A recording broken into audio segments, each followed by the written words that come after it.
YCP రాష్ట్ర వ్యాప్తంగా నిర్వహించిన వెన్నుపోటు దినం కార్యక్రమానికి తిరుపతి జిల్లాలో విశేష స్పందన వచ్చింది. సత్యవేడు నియోజకవర్గంలో వందలాది మంది వైసీపీ కార్యకర్తలు రోడ్లపైకి వచ్చి భారీ ర్యాలీ పాల్గొన్నారు. ఈ కార్యక్రమానికి స్థానిక వైసీపీ ఇన్ఛార్జు నూకతోటి రాజేష్ ఆధ్వర్యంలో నిర్వహించారు. వైసీపీ జెండాలు పట్టుకొని ప్రభుత్వ వ్యతిరేక నినాదాలు చేస్తూ నిరసనలు వ్యక్తం చేశారు.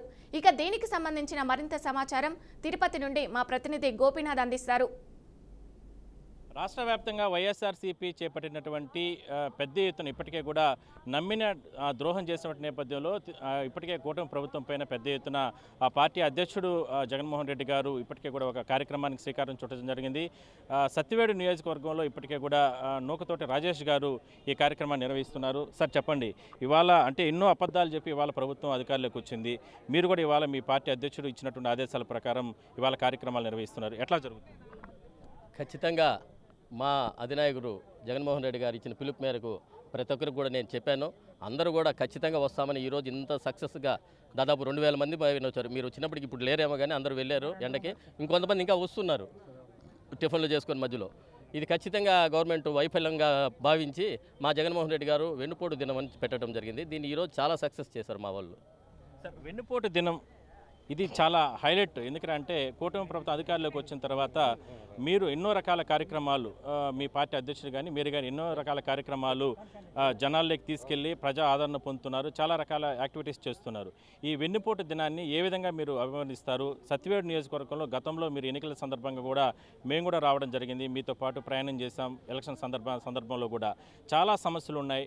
అప్పుడు ఉన్నటువంటి ఎమ్మెల్యే, అప్పుడు ఉన్నటువంటి మీ పార్టీలో ఉన్న వ్యక్తి అయినప్పటికీ కూడా కేవలం అంటే ఆరోపణలు చేసి, పెద్దిరెడ్డి గారి మీద ఆరోపణలు చేసి ఇక్కడి నుంచి కూడా వెళ్ళిపోయి ఆ పార్టీలో జరిగి దాని తర్వాత టికెట్ తెచ్చుకున్నారు. అది వేరే విషయం, పక్కన పెట్టేస్తే అభివృద్ధి అనేది కూడా పూర్తి స్థాయిలో కూడా కుంటి పడిపోవడం జరిగింది.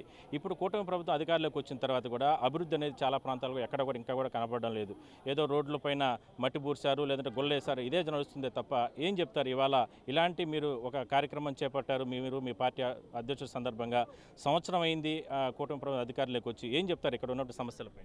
ఖచ్చితంగా ఇది కూటమి ప్రభుత్వం వైఫల్యమే. ఆ రోజు వాళ్ళు హామీలు చెప్పి నేను వస్తూనే, అంటే ఆయనేమే నేను వచ్చిన తర్వాత 1 సంవత్సరం తర్వాత నేను ఆర్థిక వ్యవస్థను చూసుకోను, డబ్బులు ఉన్నాయో లేదో చూసుకోనో చేస్తానని చెప్పలా. నా దగ్గర డబ్బులు తెచ్చే మంత్రం నా దగ్గర ఉంది, అల్లావుద్దీన్ అద్భుత దీపం ఉంది నా దగ్గర, ఇటు గీకదైన డబ్బులు వస్తాయి అన్నట్టు చెప్పాడు ఆయన ఆ రోజు. మరి ఆ రోజు చెప్పలేనాడు, సిగ్గు లేకుండా ఆ రోజు ఎందుకు చెప్పాడు? ఎక్కిన తర్వాత ఈరోజు నేను చేయలేను, ఏదన్నా ఉంటే రహస్యం నా చెవులో చెప్పండి అంటున్నాడు ఈరోజు. మరి నువ్వు చేయలేనాడు, నువ్వు ఎందుకయ్యా? వదిలే ఒక 4 రోజులు మా జగన్మోహన్ రెడ్డికి చేసి చూపిస్తాడు ఎట్టుంటుందో రాజకీయము, గవర్నమెంట్ అంటే. పేద ప్రజలకు ఆ రోజు బటన్ నొక్కుతూనే అందరికీ డబ్బులు వెళ్ళిపోయేవి. నిన్న చెప్తాడు ఆయన మహానుభావుడు రామానాయుడు మన మహానాడులో, ఫేక్ జగను ఫేక్ బటన్ అంటాడు. ఫేక్ బటన్ అని ఒకరిని చెప్పనండి, ఎవరికి డబ్బులు పోలేదేమో.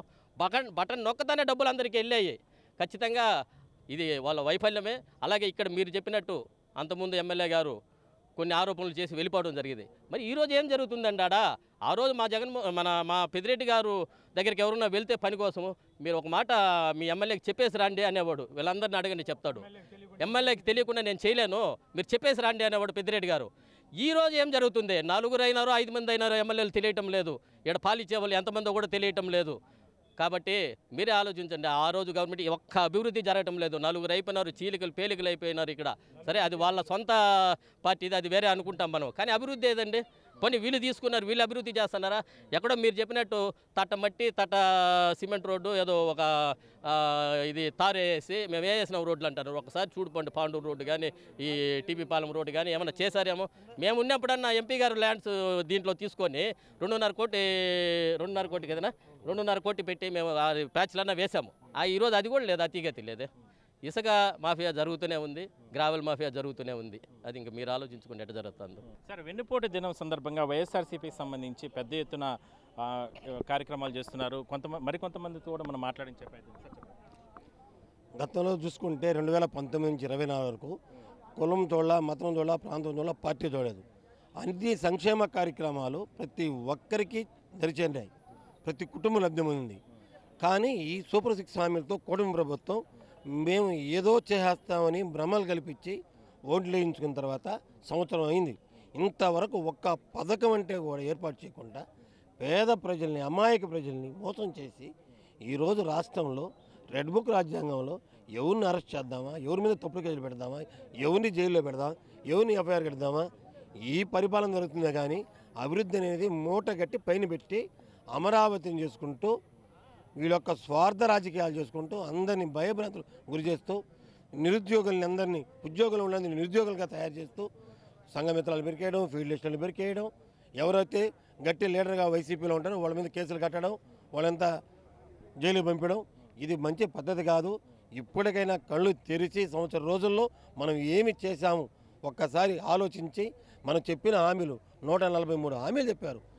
కనీసం ఒక్క పథకం అంటే ఒక సంవత్సరానికి ఒక పథకం చేయని ముఖ్యమంత్రి నేను సంపద సృష్టిస్తామన్నాడు. నీ సంపద సృష్టి ఏంటంటే నువ్వు బినామీలకు దోచిపెట్టడం. ఈరోజు సత్యవేడు నుంచి మొత్తం ఇసుకంతా వెళ్ళిపోయింది, గలావులంతా వెళ్ళిపోతుంది. ఎక్కడుంది సంపద?